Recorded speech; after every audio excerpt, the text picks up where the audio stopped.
D'abord, je dois vous rappeler quelque chose. Être pasteur ne signifie pas qu'on a vendu le cerveau. Ça ne signifie pas qu'on ne doit pas réfléchir.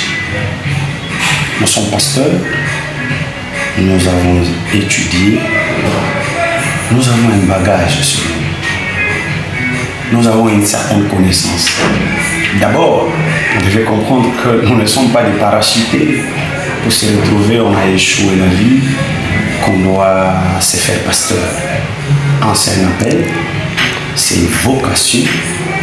Des deux, nous devons réfléchir. Nous vivons au Congo, on est citoyens congolais, on est patriotes. Nous avons été créés comme Congolais. Je ne dois pas m'intéresser à la situation de mon pays, de la marche, de la manière dont mon pays fonctionne.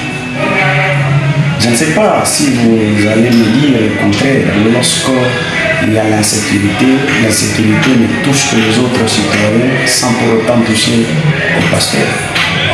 Donc, bref, je dis simplement qu'en tant que pasteur, j'ai le droit de réfléchir, j'ai le droit de donner mes avis, de faire des analyses. Même la parole de Dieu nous dit, à la connaissance de la parole de Dieu, on doit y ajouter aussi la science. En tant qu'un pasteur, on prêche toujours la cohabitation pacifique, l'unité nationale. Nous prêchons la pacification. Nous voudrions, parce que c'est nous qui souffrons. Vous devez comprendre, le Tanganyika est à la porte des deux provinces, le nord et le sud Kivu, et nous sommes à la ligne de front. Et les gouverneurs des provinces, ça fait longtemps qu'ils nous appellent, ils nous réunissent souvent, ils nous prêchent la paix, ils nous prêchent l'unité, ils nous prêchent la notion du patriotisme. Et nous-mêmes, en tant que chefs religieux, nous répercutons ce message dans nos fidèles, dans nos jeunes.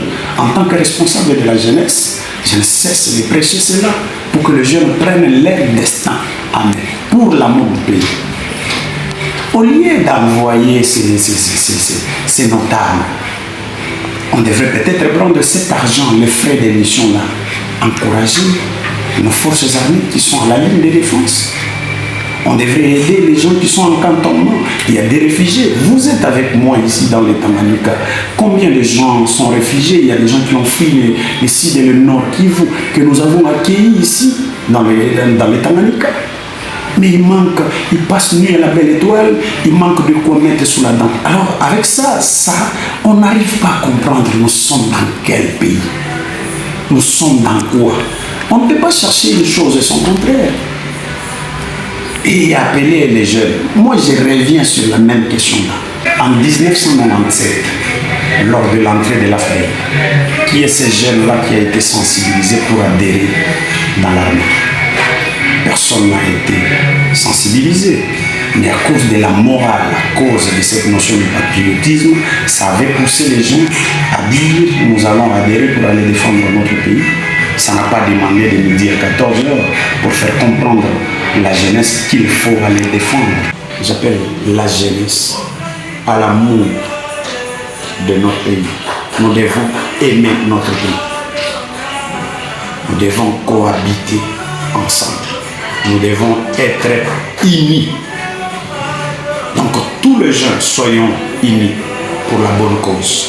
Parce que nous n'avons que le Congo comme héritage que Dieu nous a donné, que nos ancêtres nous ont légué. Et personne n'aura compassion de nous si ce n'est que nous-mêmes. Même s'il y a des étrangers qui peuvent venir en appui, personne n'aura la compassion d'un Congolais si ce n'est que le Congolais lui-même. Alors, ce n'est pas le temps de la division, ce n'est pas le temps de faire des discours qui n'apportent absolument rien, ce n'est pas le temps d'être fanatique. Le temps que nous avons aujourd'hui, c'est un temps de se souder, main dans la main pour la bonne cause.